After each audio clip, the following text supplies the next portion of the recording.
7টি বাণিজ্যিক অংশীদার দেশের উপর ট্রাম্পের অতিরিক্ত শুল্ক আরোপ সিদ্ধান্তকে চ্যালেঞ্জ করল যুক্তরাষ্ট্রের 25টি অঙ্গরাজ্য। সোমবার মামলার এই তথ্য প্রকাশ করেছে ব্রিটিশ সংবাদ মাধ্যম দ্য গার্ডিয়ান। সুলতানা হিমুর রিপোর্ট। দ্বিতীয় মেয়াদে দায়িত্ব নেয়ার পর 2025 সালের 2রা এপ্রিল নতুন শুল্কনীতি ঘোষণা করেন প্রেসিডেন্ট ট্রাম্প। এরপর থেকেই ট্রাম্পের শুল্কনীতি নিয়ে বিতর্ক যেন থামছেই না।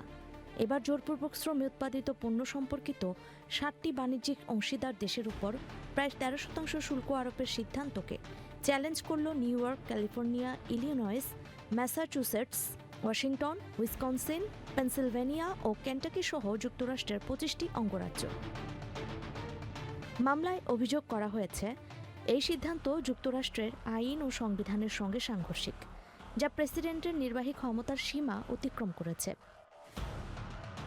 নিউ ইয়র্কের অ্যাটর্নি জেনারেল লেটিশিয়া জেমস বলেন, প্রেসিডেন্টকে একক সিদ্ধান্তে যে কোনো দেশের উপর ইচ্ছে মতো শুল্ক আরোপের ক্ষমতা দেয় না যুক্তরাষ্ট্রের সংবিধান।